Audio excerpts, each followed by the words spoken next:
नमस्कार, आपका स्वागत है डॉक्टर पवन शुक्ला एजुकेशनलिस्ट नामक यूट्यूब चैनल पर। हम बात कर रहे हैं इस समय सामान्य गणित की, जो कि प्रारंभिक गणित है, कक्षा 1 से 5 तक जो चलता है प्राथमिक विद्यालयों में।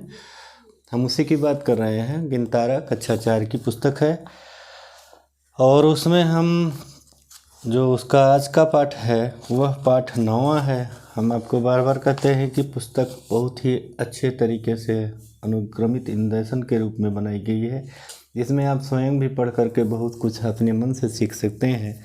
तो यहाँ QR कोड स्कैनर आप दीक्षा ऐप से देख करके इसको बढ़िया से पढ़ सकते हैं। तो आज का जो पाठ है वो 9वां पाठ है, जिसका नाम है लघुत्तम समापवर्तक, यानी जिसे लीस्ट कॉमन मल्टीपल कहते हैं। आपने पिछले चैप्टर में मल्टीपल के बारे में देखा था और फैक्टर के बारे में। मल्टीपल का मतलब अपवर्त होता है। तो हम इसी की बात करते हैं और पुस्तक के अनुसार चलते हैं, क्योंकि पुस्तक ही आपको आधार के रूप में है जिससे आप समझ सकते हैं।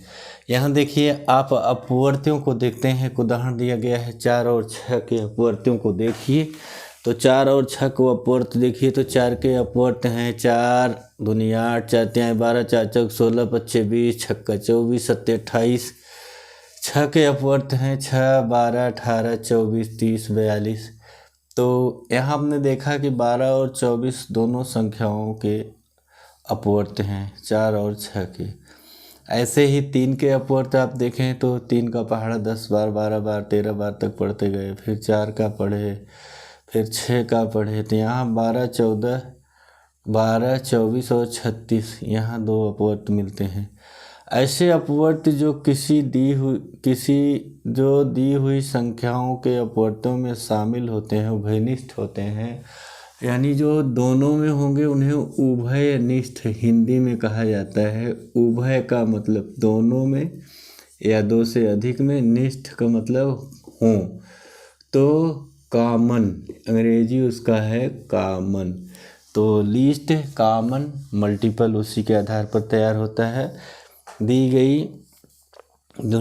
गई संख्याओं के समापवर्त कहते हैं। सम अपवर्त्य, अपवर्त्य यानी गुणज, जिसे आप पिछले वीडियो में देखेंगे तो समझ में आएगा आपको। इसका 8वां पाठ वही अपवर्त्य और फैक्टर मल्टीपल्स एंड फैक्टर्स का है। तो अपवर्त्य कहते हैं। समापवर्त्य का मतलब जैसे लघुत्तम समापवर्त्य, समापवर्त्य, ये 2 शब्दों से मिलकर बना है, यानी इसका अर्थ है सम धन अपवर्त्य। यानी जब अपवर्त्य सम हो, अपवर्त्य का मतलब जो उसके मल्टीपल, यानी जिसे आप गुणज कहते हैं, जिसका जन्म गुणा से होता है, जो समान अपवर्त हो, सम अपवर्त हो, गुणज जो समान हो, तो ये संख्याएं समापवर्त कहलाती हैं। संख्याएं 3, 6, 4 के समापवर्तों में सबसे छोटा समापवर्त कौन सा है? जैसे 3, 4, 6 आपने देखा तो 12, 24, 36 मिल रहे थे, तो सबसे छोटा 24 है। यही लघुत्तम समापवर्त है।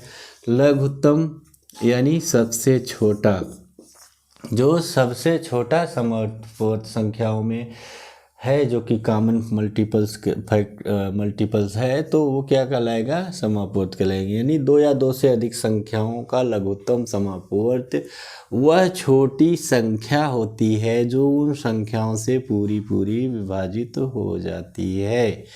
जैसे 3, 4, 6 का उदाहरण आपने लिया, तो यहाँ लीस्ट कॉमन देखिए। कॉमन मल्टीपल्स तो इसके 12, 24, 36 थे, लेकिन आपको यहाँ लीस्ट कॉमन यानी सबसे छोटा जो कॉमन फैक्टर देखना है जो दोनों में है, तो वो 12 है।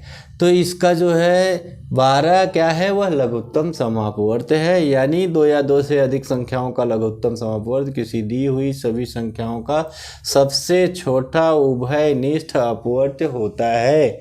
सबसे छोटा उभयनिष्ठ अपवर्त कौन है? 3 और 4, 6 में 12 है, तो 12 इसका लघुत्तम समापवर्त हुआ। अब इस पुस्तक में कुछ और उदाहरण दिए गए हैं, इसको भी देख लेते हैं जरा सा। कुछ उदाहरणों को इसलिए समझाया गया है कि आप बढ़िया से आत्मसात कर लें, तब अभ्यास की ओर बढ़ा जाएगा। 3 के अपवर्त यानी आप पिछले चैप्टर में समझे हैं तो उसको जानते हैं। 3 का अपवर्त 3, 6, 9, 12, 15, 18। 6 के अपवर्त 6, 12, 18, 24। तो इसमें कॉमन हो गया 6, 12, 24, 18। अब इसमें 6, 12, 18 में सबसे छोटा कौन सा है? 6 है। तो 3 और 6 का अपवर्त क्या हो गया? 6। लघुत्तम समापवर्त 6 हो गया। ऐसे 3, 6, 12 का यहाँ उदाहरण देखिए, किताब को पढ़िएगा तो आपको यहाँ दिमाग में बत्ती जल जाएगी। यानी 2 या 2 से अधिक संख्याओं का लसा उसमें से किसी भी संख्या से कम नहीं होता, परंतु सबसे बड़ी संख्या के बराबर हो सकता है। जैसे 3 और 6 है तो यहाँ सबसे बड़ी संख्या 6 है। 3, 6, 12 है, सबसे बड़ी संख्या 12 है। तो यहाँ जो अपवर्त होगा वह गुणज जो होगा वह यह 3 और 6, 12 में सब 3 के बराबर नहीं होगा, यानी सबसे कम संख्या नहीं बल्कि सबसे अधिक हो सकता है। अब यहाँ 3 सवाल, इसको आप स्वयं करिएगा। इसको जो दिया गया इसको लसा आप स्वयं निकालिए, अभ्यास करेंगे तभी समझ में आएगा। और इसके बाद यह आपको दिया गया है सहअभाज्य संख्याओं का अपवर्त। लसा कैसे निकाला जाता है? तो 4 और 5 का लसा निकालने के लिए 4 के अपवर्त लिखे गए, फिर 5 के अपवर्त लिखे गए। इसमें जो लीस्ट कॉमन मल्टीपल फैक्टर है, मल्टीपल्स है, लस है, वह 20 हो गया। 4, 5 का सहभाज्य संख्या है तो इसको गुणा करके निकाल सकते हैं। यानी आपने सीखा कि किसी दी हुई 2 या 3 संख्याओं का लघुत्तम समापवर्त आप ज्ञात करना जानते हैं। अभ्यास के लिए यहाँ आपको प्रश्न दिया गया है।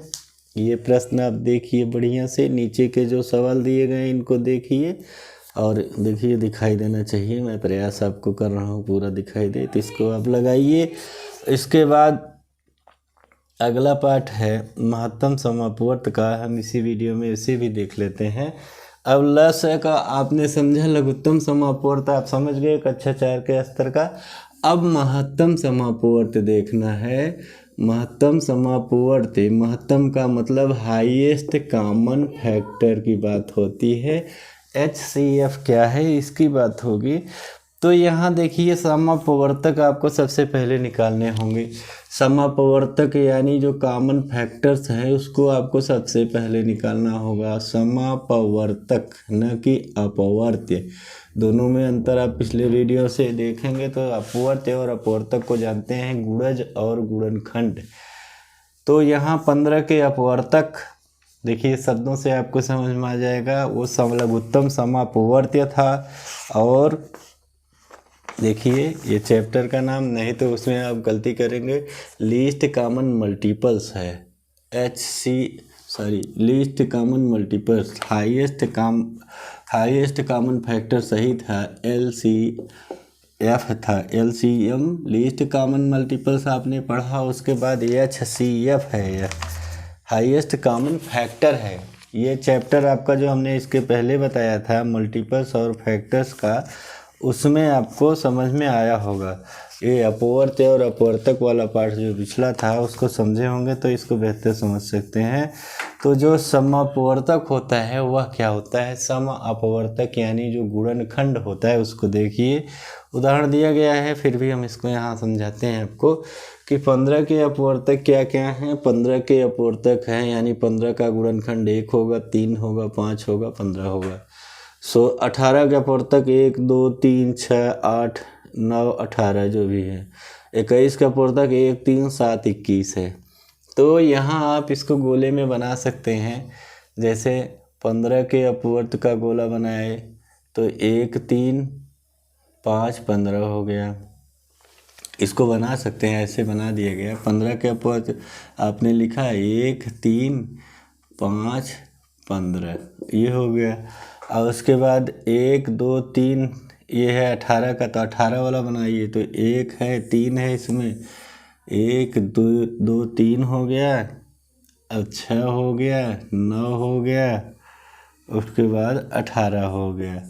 उसके बाद आपको इसका बनाना है, 21 के अपवर्त बनाने हैं। तो 21 में देखिए क्या क्या है, 1, 3 है और 7, 21 है। तो 21 वाला गोला भी इसे जाएगा कि इसी में से जाए और कोई संख्या न ले। तो ऐसे हो गया 1, 3 और 7 21, एक इसका हो गया, ये तीसरे का हो गया। अब इसमें आप देखिए जो समापवर्तक है, कॉमन फैक्टर जो तीनों संख्याएं आपकी हैं वो क्या निकला, 1 और 3 निकला, 2 निकले। तो इसका जो 1 और 3 समापवर्तक हो गया। अब आगे थोड़ा सा करके देखेंगे तो और समझ में आएगा, तब जा कर के महत्तम समापवर्तक किसी में देख लेंगे कि मतलब जो उसका गुणनखंड आया है उसका सबसे बड़ा वाला कौन है। महत्तम का अर्थ होता है बड़ा, सबसे बड़ा, यानी हाईएस्ट। समापवर्तक का अर्थ है समान अपवर्तक। 36 54 के अपवर्तक आप देख रहे हैं इतने आए हैं। हाँ, तो इसमें सबसे बड़ा अपवर्तक कौन है, 1 2 3 6 9 18 में 18 है। तो highest common factor, greatest common division क्या है, जीसीडी, यह आपका 18 हो गया। तो ये हाईएस्ट कॉमन फैक्टर इसका हो गया।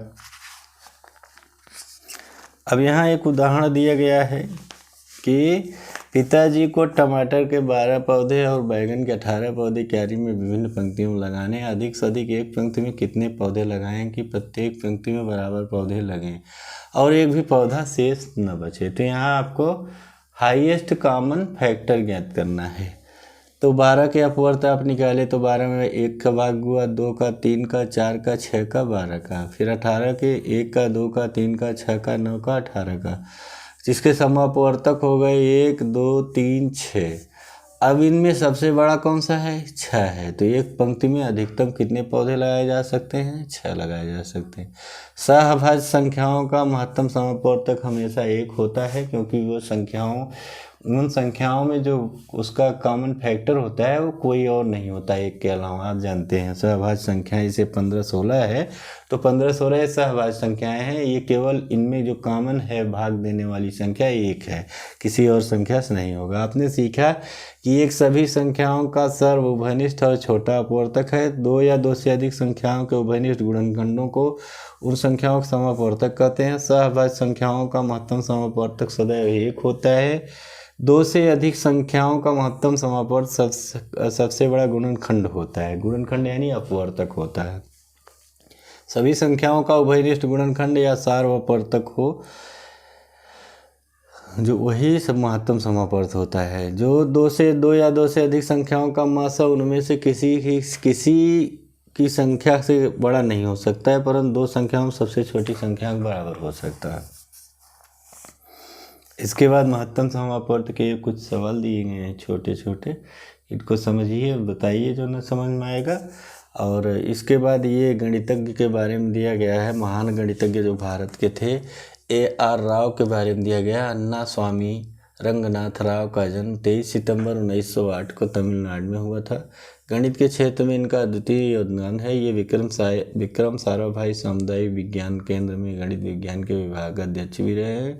राव ने गुजरात में गणित की प्रथम प्रयोगशाला स्थापित की थी तथा भारत सरकार के विज्ञान एवं प्रौद्योगिकी संस्थान द्वारा उन्हें राष्ट्रीय पुरस्कार से सम्मानित किया गया। तो ये छोटी छोटी बातें हैं जो कि बहुत ही महत्वपूर्ण आपके लिए होंगी भविष्य में। तो हमने जो गुणनखंड यानी समापवर्त्य और अपवर्त्य, समापवर्त्य और समापवर्तक निकाल करके लघुत्तम समापवर्त और समापवर्त्य और महत्तम समापवर्तक निकाला, उसी के आधार पर कुछ जो अब तक पढ़ा है आपको कुछ अभ्यास के प्रश्न दिए जा रहे हैं। ये पुस्तक का अभ्यास का प्रश्न जो दिया है शायद आपको दिखाई पड़ रहा होगा, तो इसको आप जिससे ऐसे हो सके पूरा लगाइए समझ बूझ करके। ये भी पेज आपके अभ्यास के लिए ही है, तो ये अभ्यास भी आप लगाइए। आशा करते हैं आपको स्पष्ट रूप से दिखाई दे रहा होगा। इसको लगाने के बाद हम अगले चैप्टर पर चलेंगे, तो फिर उसके पहले हम ज़रा सा आपको समय देते हैं। आप पढ़िए लिखिए समझिए और बताइएगा। जो न समझ में आए प्रश्न पूछिए। चैनल लाइक शेयर सब्सक्राइबर्स के लीजिएगा। धन्यवाद, नमस्कार।